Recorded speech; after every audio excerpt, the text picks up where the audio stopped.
Pai do Senhor, irmãos, gostaria de agradecer primeiramente a Deus, né, por essa oportunidade de, acima de qualquer coisa, estar na casa do Senhor, né? Os cultos de quarta, sempre gostei de participar, mas depois que fui para ali, né, ficou complicado. Mas hoje, graças a Deus, o Senhor preparou essa oportunidade quando me foi feito o convite, eu de pronto aceitei e aí estendi esse convite à minha esposa, ela também aceitou, é de Deus. E foi tão bênção que, pastor, pasme, ela levou menos de meia hora de lá aqui, tá? Jesus, foi bênção, né? Foi bênção. Irmãos, sem mais enrolation, eu gostaria de compartilhar com os irmãos. Estou me sentindo como se fosse na primeira vez. Compartilhar com os irmãos 2 textos bíblicos diante de algo que Deus falou ao meu coração sobre 2 pontos importantes, ou pelo menos na minha opinião, no meu entendimento, sobre o que é conquista, né? Ou o que é conquistar, enfim, como conquistar e o que fazer com o que foi conquistado. Tiago, ele diz lá no seu livro que pedis e não recebeis porque pedis mal, não é? E aí, irmão, o que é pedir mal? O que é pedir errado? O que é pedir de uma forma que não toque, não move o coração de Deus? E o escritor aos Hebreus, no capítulo 12, versículo 1, ele diz: portanto nós, veja bem, não é para qualquer um, tá? Se você não se sente assim, fique à vontade de pensar diferente, mas portanto nós que estamos rodeados por uma tão grande nuvem de testemunhas, deixemos tudo o que nos atrapalha e o pecado que nos envolve. Veja bem, irmãos, primeiro ele pede para que deixemos de lado o que nos atrapalha. Muitas vezes nós crentes, né, colocamos o pecado como o pecado é um grande obstáculo, um impedimento de receber as bênçãos de Deus, porque João 9,36 diz o quê? Deus não ouve a pecadores, mas somente aqueles que temem e que ouvem a sua voz e temem o seu nome. Ou seja, pecador todo mundo é, mas se eu ouço a voz de Deus, temo, me arrependo, busco o perdão de Deus, amém, glória a Deus. Aliás, não só se arrepender, né? É deixar o pecado também. Mas, veja bem, o escritor de Hebreus diz: deixando tudo que nos atrapalha. O inimigo, irmãos, antes ele perseguia, antes ele lançava aos leões, antes nas prisões, antes saqueava ou confiscava todos os bens daqueles que se tornavam cristãos. Mudou de estratégia, agora põe atrapalhos. Então, irmãos, veja bem, vamos lá. Michel, por favor, 2 Samuel, capítulo 23, versículos 8 a 12. Conquista, não é? Pode-se ter um entendimento um pouco distorcido de quando a palavra de Deus, assim, Salmo, se não me falha a memória, 34 diz: deleita-te no Senhor e Ele concederá os desejos do seu coração. O que é deleitar-se? Deleitar-se é deliciar-se, é se entregar sem reserva, sem ressalva, é se colocar inteiramente de corpo, alma, espírito, entendimento, sentimento, enfim, nas mãos do Senhor Deus. E aí, eu fazendo isso, Deus concederá os desejos do meu coração. Opa! Então, tudo que eu quiser, Deus vai me dar. Tudo que eu pedir, Deus vai atender. Tudo que eu solicitar, Deus vai entregar na minha mão. Não. Deus vai me dar aquilo que vai realmente me ser bênção, aquilo que não vai me atrapalhar a comunhão com Deus. E agora, para que eu possa obter, não vai dizer assim, mas a Bíblia não diz para me deleitar e descansar no Senhor. O descanso no Senhor é diferente. A minha sogra, segundo a minha esposa, disse que ela disse, olha, descanso vai ser no céu, aqui enquanto descansa carrega pedra. E é bem isso mesmo, irmão, porque nós não podemos parar. Davi parou, o que aconteceu? Pecou com Batseba. Então, veja bem, irmãos, esse personagem, Samá, era um dos 3 valentes de Davi, que estavam cotados, digamos assim, numa reputação bem alta com Davi. Davi tinha 30. E a Bíblia vai fazendo algumas separações ou algumas diferenciações entre esses valentes. Deus faz acepção de pessoas, sim ou não? Ué, eu estou sozinho aqui? Deus faz acepção de pessoas, sim ou não? Não. Mas tem aquele que deita no colinho de Jesus, né? Tem aquele que se sente, né, o melhor de todos, e na verdade aprende de uma maneira bem doída que não. Mas o que acontece, irmãos?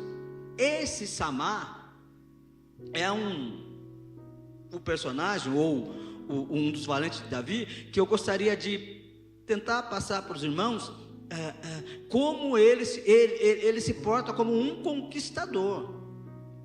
E como diz Hebreus, né, rodeado por uma grande nuvem de testemunhas. Quem são essas testemunhas? Os personagens bíblicos registrados na palavra e que nos fala como Deus trabalha. Deus, ele mostra a valentia, o valor, o caráter, mas também mostra as mazelas dos seus escolhidos. Porque, não é, há algumas religiões que colocam a pessoa como isso, sem defeito, e não existe isso. Todos nós somos pecadores, porém Deus, ele trabalha nos nossos corações, nos transforma e nos faz dignos de sermos aceitos na sua presença. E aqui, irmãos, veja bem, vamos lá ao texto bíblico. Estes são os nomes dos principais guerreiros de Davi. Jabezão, é isso mesmo? Jabezão, um Taqumonita, chefe dos 3 guerreiros principais. Numa ocasião, com uma lança, enfrentou 800 homens numa mesma batalha e os matou. O cara era o cara, uma lancinha, matar 800. Próximo versículo, por favor. Vamos lá, esse era o chefe dos 3. 9. De longe, mas enxergar é uma benção. Depois dele, Eleazar, filho do Aoíta Dodô. Ele, valeu Michel, Deus abençoe, era um dos 3 principais guerreiros e esteve com Davi quando os filisteus se reuniram em Pas-damim para a batalha. Os israelitas recuaram, mas ele manteve a sua posição e feriu os filisteus até a sua mão ficar dormente e grudar na espada. O Senhor concedeu uma grande vitória a Israel naquele dia, e o exército voltou para onde Eleazar estava, mas somente para saquear os mortos. E vamos lá, Samá. Depois dele, Samá, filho de Age, ou Agé, de Arar. Os filisteus reuniram-se em Leí, onde havia uma plantação de lentilha. O exército de Israel fugiu dos filisteus. Mas Samá tomou posição no meio da plantação, defendeu-a e derrotou os filisteus. O Senhor concedeu-lhe uma grande vitória. Durante a colheita, 3 chefes do batalhão dos 30 foram encontrar Davi na caverna de Adulão, enquanto um grupo de filisteus acampava no vale de Refaim. Bom, vamos lá. Irmãos, 3 chefes. Como é que era o nome do primeiro mesmo, irmãos? O Jajá, irmãos, o que acontecia? O camarada, irmãos, ele foi eleito chefe dos 3, por quê? Porque com uma lança ele matou 800, um grande feito.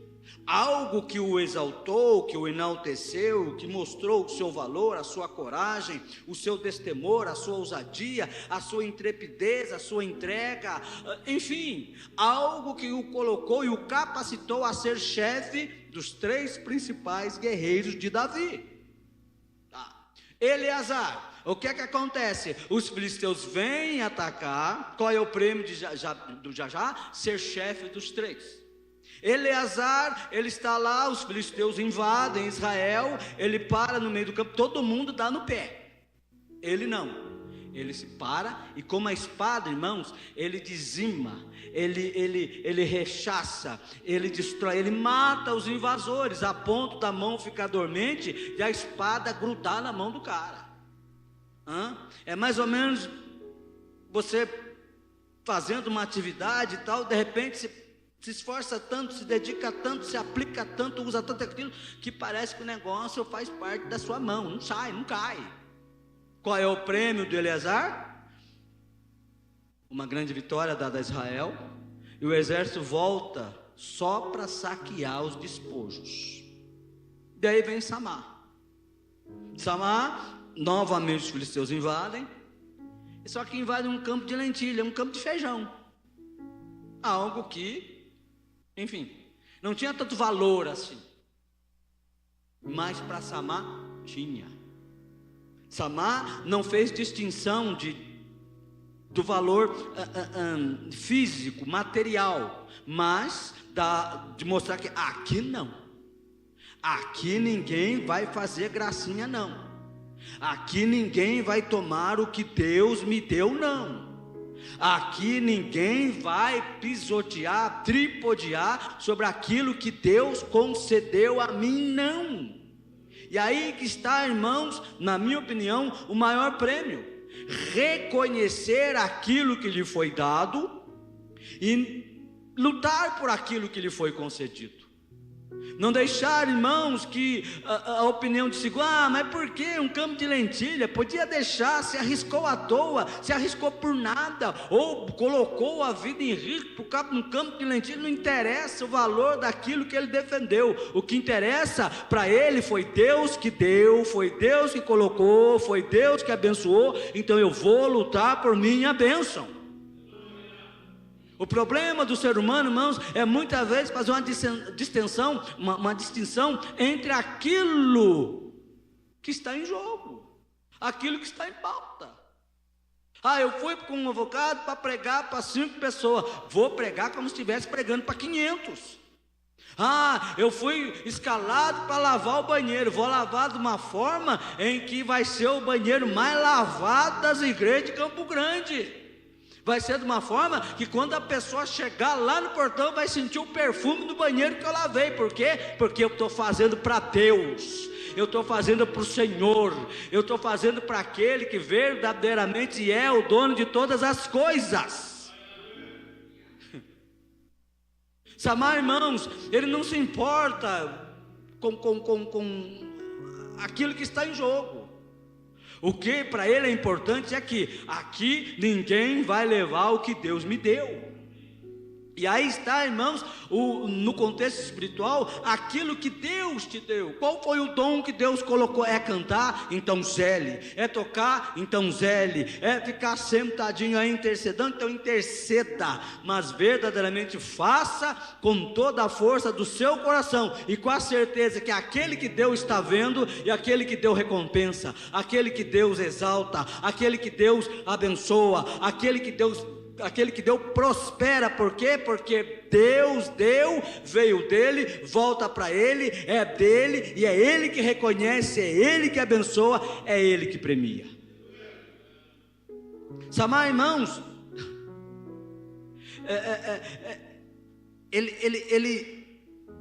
ele não deixa que o inimigo venha fazer gracinha naquilo que Deus lhe concedeu. Numa cidade, irmãos, que era conhecida, nós fomos lá em Juízes, por um evento, um episódio, que ficou Um homem com uma queixada de jumento matou 1000. E o interessante é que nós não vemos aqui Samar reclamando da quantidade de soldados que invadiram. Samar não reclama que ele lutou sozinho. Samar não reclama, pô, que povo covarde, medroso, cadê a confiança em Deus? Não, ele apenas confia o quê? Que Deus é com ele. E essa é a atitude de um conquistador. Não interessa se num concurso público só tem uma vaga, a gente só precisa de uma. Vá, se prepare, capacite e faça, porque se for porta que Deus abriu, você vai passar por ela, você vai tomar posse daquilo, você vai testemunhar a vitória e o nome do Senhor vai ser glorificado. Mas como é que ele conseguiu? Mas como é que ele chegou lá? Consegui porque eu confiei em Deus, e a minha confiança me fez não só chegar lá na hora e botar o xizinho na alternativa, não. A minha confiança me fez me preparar, me capacitar, buscar conhecimento, buscar entendimento, para que quando eu entrasse naquela sala, eu tivesse a certeza que a vontade do Senhor seria feita. Se não fosse aquela, seria outra melhor ainda, porque Deus é que sabe o que quer entregar nas suas mãos. Jeremias 29, eu sei o pensamento que tenho a respeito de vós, pensamento de paz, para vos dar o fim que desejais. Quem é que aqui deseja ser derrotado? Quem é que aqui deseja ser humilhado? Quem é que deseja aqui ser pisoteado? Ninguém. Então creia que Deus vai abençoar, que Deus vai dar a vitória, mas eu tenho que fazer a minha parte. O problema muitas vezes do crente é achar que Deus é varinha de condão. Vou aqui plagiar o nosso querido pastor, vou preservar o nome. Mas o que acontece? Certa feita um irmão veio me procurar e falou: pastor, meu Deus, eu não sei o que eu faço mais com meu filho. Como é que foi? Eu estou para fazer um acampamento, e aí procurei lá minha barraca, para 15 pessoas a barraca. Achei a lona, lavei, dei um trato, deixei limpinho, e aí fui procurar as armações da barraca. E procuro de um lado, procuro do outro, não acho aqui, não acho ali, não acho aqui, não acho lá. E aí foi perguntar para a minha bênção: ô bênção, você sabe onde estava a armação? O nosso filho pegou. E ele falou: não, pai, eu fiz varinha mágica. 16 anos tem um filhinho, tá? Eu fiz varinha mágica. Pastor, cada vareta daquela, em média, 130, 150 reais, pastor. Sabe, faz o seguinte: quando ele vier pedir alguma coisa, vai falar: usa a sua varinha mágica. E tem muito crente que acha que Deus como é que é? Sei lá, fado padrinho, que o gênio da lâmpada, é uma coisa que não nabe, eu pedi, tá, e Deus vem e tem. Não, há um processo. Não sei se foi o Joel que falou, o pastor, né? Que só vive o propósito quem suporta o processo. E é isso, irmãos. É isso, né? Tá? Eu tenho assim a minha parte a fazer. Sansão, irmãos, era um homem comum, no meu entendimento, como qualquer outro. Aí os filmes, como é que o apresenta? Fortão, aquele bombadão, né? Arnold Schwarzenegger, aquela coisa. O cara tem músculo até no cabelo. Não vejo assim, irmãos. Vejo Sansão como era no comum. Por quê? Porque a honra não era do homem, a honra era de Deus. A força não era do homem, a força era do Espírito de Deus. Mas para que todos possam achar minimamente plausível alguém matar 1000 com queixo, o cara tem que apresentar, né? E não é assim. Deus não precisa provar o seu poder. Deus não precisa provar a sua capacidade. Deus precisa que eu confie. Deus precisa que eu tenha certeza. Deus precisa é que eu não deixe que nada venha atrapalhar o processo que Deus está realizando na minha vida. Irmãos, Samar, ele dá uma demonstração clara do que é querer realmente conquistar algo, obter algo.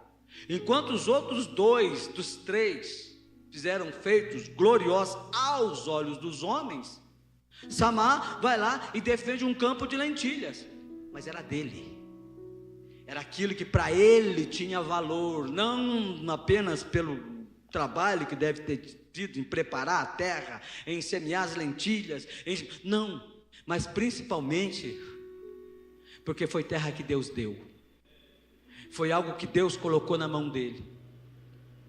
E hoje de manhã, a Silvana, todo dia ela coloca lá um devocional que ela acompanha, e ouvindo, a pessoa lá falou uma coisa que eu achei interessante. Falava sobre dinheiro, mas aí a gente pode trazer por tudo quanto que é, para o carro, para casa, para o trabalho, para o casamento, para o filho, não é? E aí o que acontece, irmãos? Dizendo assim, que há uma relação muito intrínseca e forte entre as coisas materiais e as coisas espirituais. E se eu não souber lidar, trabalhar, gerenciar como um bom mordomo as coisas materiais, eu nunca vou desfrutar o melhor de Deus nas coisas espirituais. E aquilo veio como uma lapada nas minhas costas. Falei, Jesus, eu preciso aprender a gerenciar mais o que Deus me dá, porque Deus me dá. Deus me dá.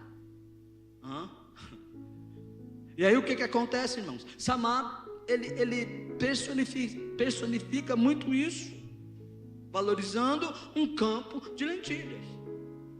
Talvez, mas não, eu sou um dos três, mas o que você fez? Defendi um campo de lentilhas. Mas o outro lá matou 800, o outro lá a espada ficou pegando na mão de tanto que ele lutou, e bravo, você foi, filho, para mim, o meu ato, meu feito, tem tanto ou mais valor do que os deles, porque inimigo não zombou da minha cara, não. E aí a gente vê muitas vezes, irmão, o camarada zombando das coisas de Deus, e o crente dando risada, o crente dando like, como diz hoje, né? O crente gostando e compartilhando, Jesus, tem misericórdia do povo de Deus. E aí, irmãos, dentro disso,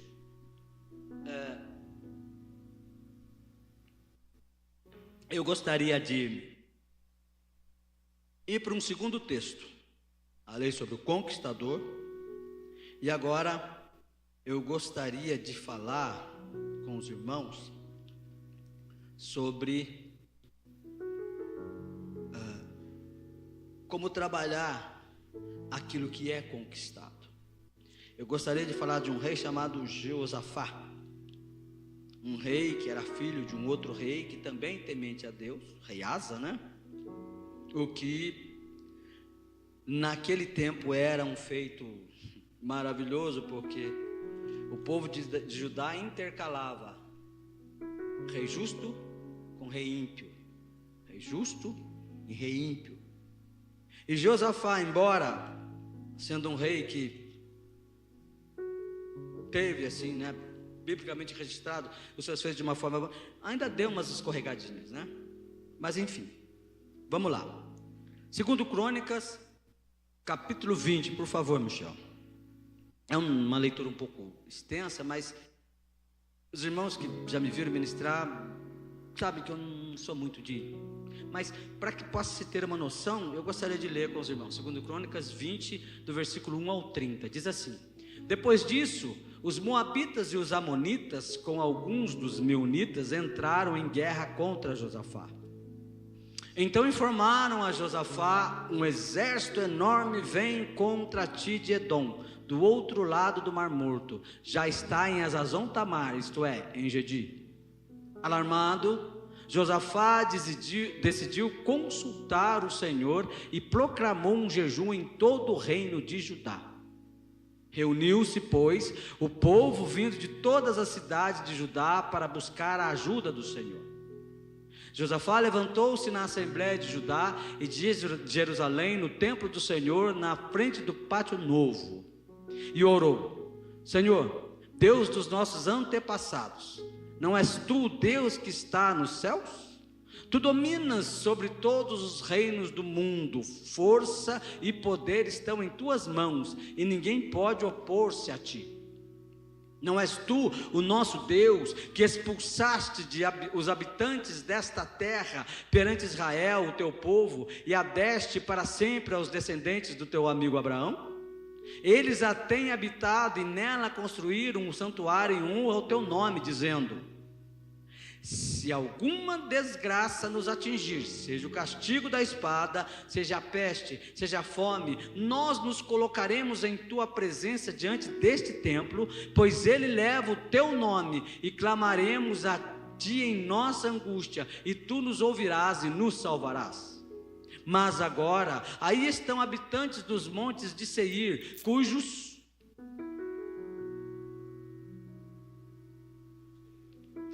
territórios, sumiu ali, não permitisse que Israel invadisse quando vinha do Egito. Por isso, os israelitas se desviaram deles e não os destruíram. Vê agora como estão nos retribuindo, ao vir e expulsar-nos da terra que nos deste por herança. Ó nosso Deus, não irás tu julgá-los? Pois não temos força para enfrentar esse exército imenso que vem nos atacar. Não sabemos o que fazer, mas os nossos olhos se voltam para ti.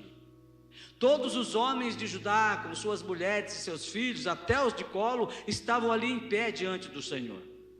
Então o Espírito do Senhor veio sobre Jaziel, filho de Zacarias, neto de Benaia, bisneto de Jeiel e trineto de Matanias, levita e descendente de Asaf, no meio da assembleia. Ele disse: escutem todos os que vivem em Judá e em Jerusalém, e o rei Josafá, assim diz o Senhor a vocês: não tenham medo, nem fiquem desanimados por causa desse exército enorme, pois a batalha não é de vocês, mas de Deus.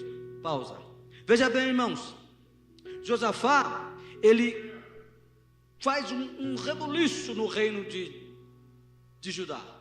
Conclama o povo, faz reforma religiosa, levanta, estabelece um tribunal em Jerusalém, com levitas, sacerdotes, na direção do sumo sacerdote. Ele faz com que os levitas vão por todo o reino de Judá, ensinando a palavra de Deus, os testemunhos de Deus. Enfim, ele faz um movimento que faz com que o povo volte-se para Deus, que o povo verdadeiramente tema o nome do Senhor. Por quê? Porque ainda que Josafá temesse a Deus, seguisse os mandamentos de Deus, o povo ainda sacrificava em lugares idólatras, o povo ainda sacrificava onde não era para sacrificar. E não adianta, irmãos, o crente achar que Deus aceita as coisas feitas de meia boca. Não. Deus é um Deus que quer 100%, 99,99 não é garantia de salvação. A misericórdia de Deus, ela espera que de 99,99 possa atingir 100, porque Deus não divide a glória dele com ninguém, Deus não divide o louvor dele com ninguém, Deus não divide, aleluia, o senhorio dele com ninguém. Ele diz em Malaquias: se eu sou o Senhor, por que não me obedecem? Se eu sou o Senhor, por que não andam segundo as minhas leis? Se eu sou o Senhor, por que ficam cocheando entre dois pensamentos? Ora, se Deus é Deus da minha vida, por que eu fico pensando, tendo dois tipos de pensamento, dois tipos de atitude, dois tipos, aleluia, de posições diante de adversidades que podem me acontecer? Por quê? Porque podem. Olha, se você não sabe ainda, deixa eu te dizer uma coisa. Jesus disse lá em João 6,33, 16,33, no mundo tereis aflições. Nós não vivemos um conto de carrochinha. Nós não estamos aqui iludidos achando que estamos dentro de uma bolha, enquanto o pau tora lá fora, aqui é tudo maravilha. Não. Jesus no 17 ainda diz: peço-os que não os tire desse mundo. Peço que não os tire desse mundo, mas os livre. a diferença entre tirar e livrar. E aí o que acontece, irmãos? Depois dessas coisas todas que Josafá, desse movimento que Josafá promove, o que acontece? Bênçãos vêm sobre o povo de Israel. Tudo prospera, fartura, riqueza, prosperidade, vitória. Não.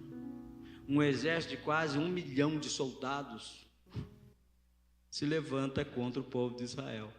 E sempre tem aquele abençoado, né, que vem com a notícia: tá vindo contra você aí uma grande multidão.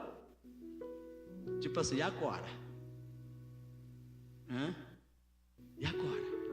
O que você vai fazer? E agora? Como é que vai ser? Não é assim? E irmãos, nós temos que ter volta lá em Hebreus 12, nuvem de testemunhas. Veio a dificuldade, veio a adversidade, veio o problema, veio a situação controversa. O que eu vou fazer? Eu vou para a palavra. Eu vou buscar na palavra qual é a orientação e direção de Deus para mim. Porque se eu for tentar resolver do meu jeito, vai dar ruim. Vai fazer caquinha. Não vai dar certo. Que ao invés de melhorar, eu posso até piorar a situação. Por quê? Porque eu não estou agindo segundo a direção de Deus. Porque Eclesiastes 3, há um momento, há um propósito, há um tempo determinado para todas as coisas.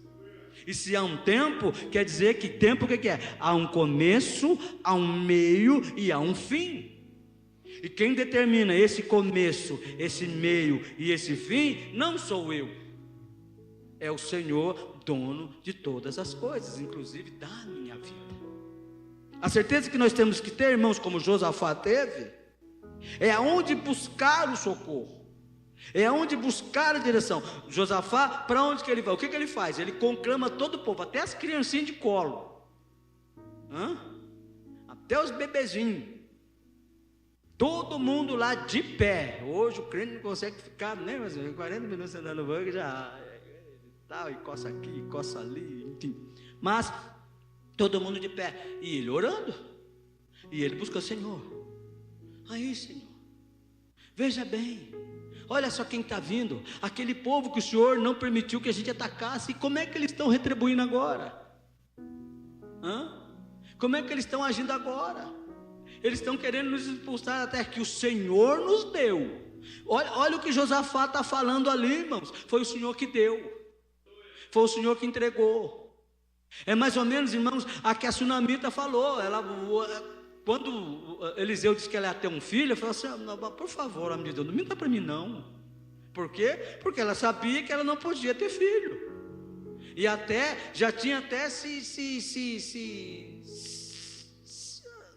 sujeitado a essa ideia, a essa situação. Foi o que o pastor falou. Naquele tempo, irmão, uma mulher estéril era...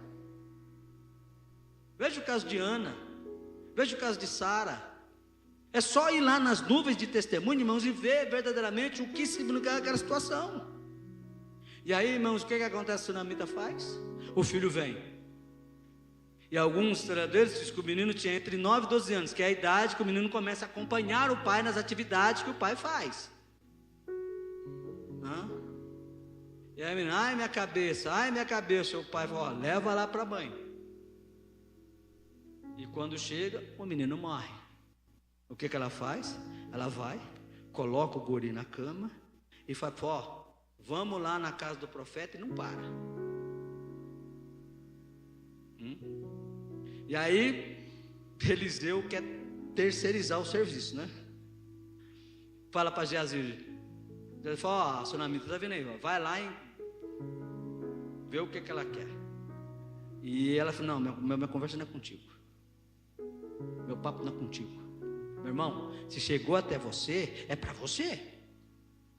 Se chegou até a sua presença, é você que Deus quer que tome uma posição, que tome uma atitude, que haja diante daquilo que se está lhe apresentando. Não é correr para o pastor, não é correr para líder, não é correr para papai e mamãe, não. É dobrar o joelho: Senhor, me dá a direção. É comigo? Eis-me aqui, Senhor.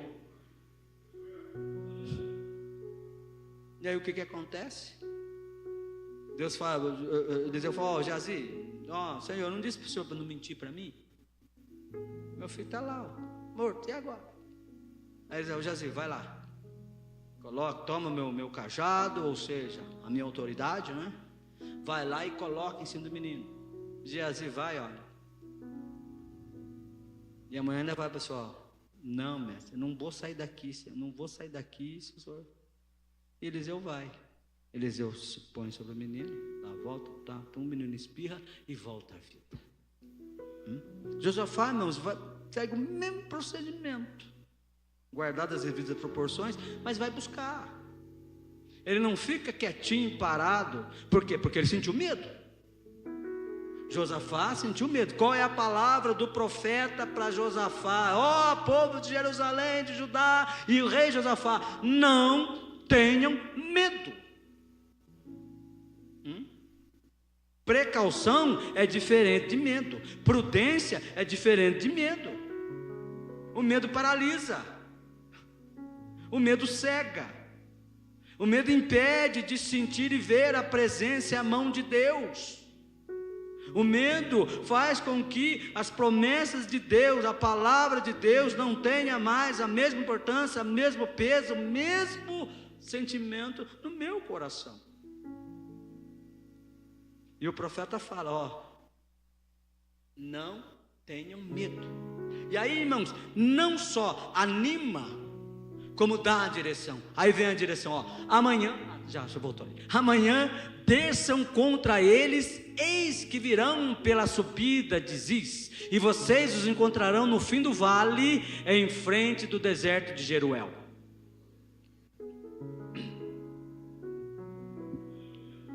Próximo. Vocês não precisarão lutar nessa batalha. Tomem suas posições, permaneçam firmes e vejam o livramento que o Senhor dará ó Judá, ó Jerusalém. Não tenham medo nem desanime, saiam para enfrentá-los amanhã, e o Senhor estará com vocês. Josafá prostrou-se com o rosto em terra, e todo o povo de Judá e de Jerusalém prostrou-se em adoração perante o Senhor. Então os levitas, descendentes dos coatitas e dos coreitas, levantaram-se e louvaram o Senhor, o Deus de Israel, em alta voz. De madrugada partiram para o deserto de Tecoa. Quando estavam saindo, Josafá lhes disse: escutem-me, Judá e povo de Jerusalém, tenham fé no Senhor, o seu Deus, e vocês serão sustentados. Tenham fé nos profetas do Senhor e terão a vitória.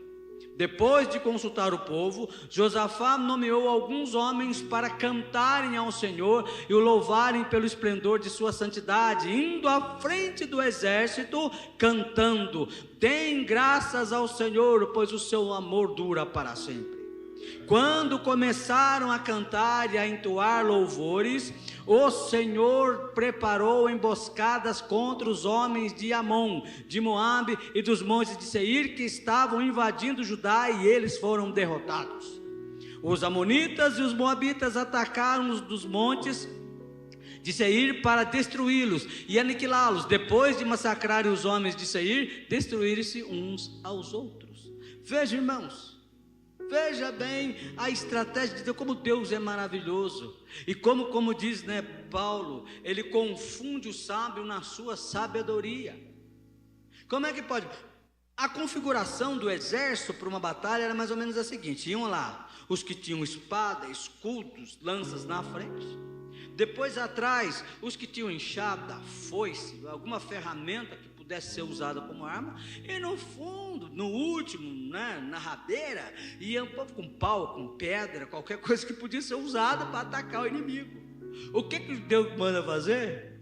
Colocar cantor na frente. Os irmãos estão compreendendo, irmãos? O poder do louvor? O poder que tem você adorar a Deus, não só no momento que as bênçãos estão caindo, mas principalmente no momento que as dificuldades e adversidades se apresentam. É assim que o povo de Deus vence. É assim que o povo de Deus prospera. É assim que o povo de Deus avança, cantando e adorando ao Senhor por todas as maravilhas que Ele fez. E aí o que acontece, irmãos? Quando os homens de Judá foram para o lugar de onde se avista o deserto e olharam para o imenso exército, viram somente cadáveres no chão, ninguém havia escapado. Próximo. Então Josafá e os seus soldados foram saquear os cadáveres, encontraram entre eles grande quantidade de equipamentos, de roupas e também objetos de valor. Passaram 3 dias saqueando, mas havia mais do que eram capazes de levar. No 4º dia, eles se reuniram no vale de Beraca, onde louvaram o Senhor. Por isso até hoje esse lugar é chamado Vale de Beraca. Depois, sob a liderança de Josafá, todos os homens de Judá e de Jerusalém voltaram alegres para Jerusalém, pois o Senhor os enchera de alegria, dando-lhes vitória sobre os seus inimigos. Entraram em Jerusalém e foram ao templo do Senhor, ao som de liras, harpas e cornetas. O temor de Deus veio sobre todas as nações quando souberam como o Senhor havia lutado contra os inimigos de Israel. E o reino de Josafá manteve-se em paz, pois o seu Deus lhe concedeu paz em todas as suas fronteiras. Veja, irmãos, que diante do louvor na adversidade, não só me concede conquistar ou derrotar o meu inimigo, mas conquistar uma prosperidade que vai além daquilo que eu vou obter, saquear do meu inimigo. Paz em todas as fronteiras, ou seja, para onde eu me virar, eu serei abençoado.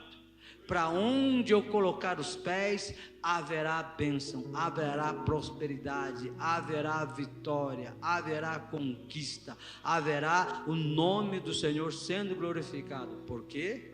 Porque verdadeiramente, irmãos, eu sei como, aleluia, lutar para conquistar aquilo que eu quero e principalmente como defender aquilo que eu já conquistei. Amém? Deus abençoe os irmãos. Eu agradeço essa riquíssima oportunidade.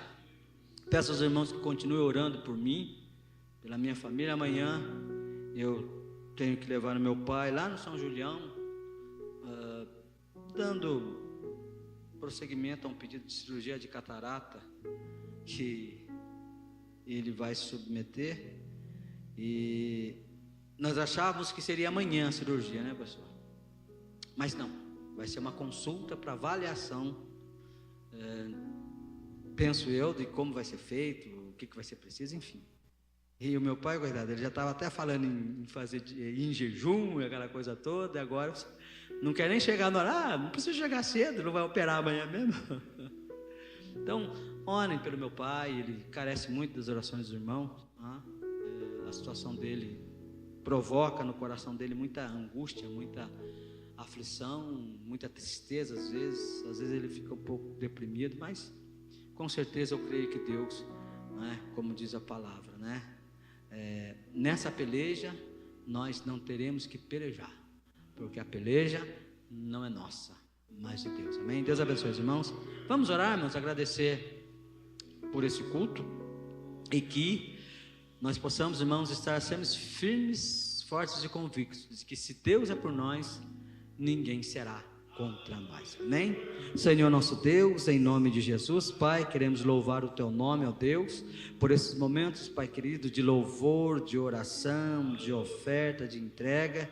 E também, Pai Santo, do Teu Espírito ministrando aos nossos corações, Pai, em nome de Jesus, conceda-nos graça, sabedoria, Deus, ó Pai amado, para que possamos, Deus vivo, como o exército, Pai, que venceu apenas no louvor, Deus, também, Pai, entender, Deus da glória, que há, Pai, as estratégias que o Senhor traça, aquilo que o Senhor orienta, aquilo que o Senhor determina, Pai, por mais absurdo, estranho que possa parecer, é verdadeiramente o que nos concederá a vitória, o que exaltará o Seu nome através das nossas vidas, Pai Santo. Em nome de Jesus, leva-nos agora em paz, da mesma forma como nos trouxe aos nossos lares, Pai, e que tenhamos, Pai querido, uma noite de descanso abençoada. Conceda-nos sonhos espirituais, Pai, visita-nos, Senhor meu Deus, ó Pai querido, e nos dá, Senhor meu Deus, sempre a certeza, Pai querido, Deus da glória, de que verdadeiramente não há coisa melhor e maior do que entregar a vida ao Senhor e servi-lo com todas as forças do nosso coração. Assim oramos e agradecemos em nome de Jesus.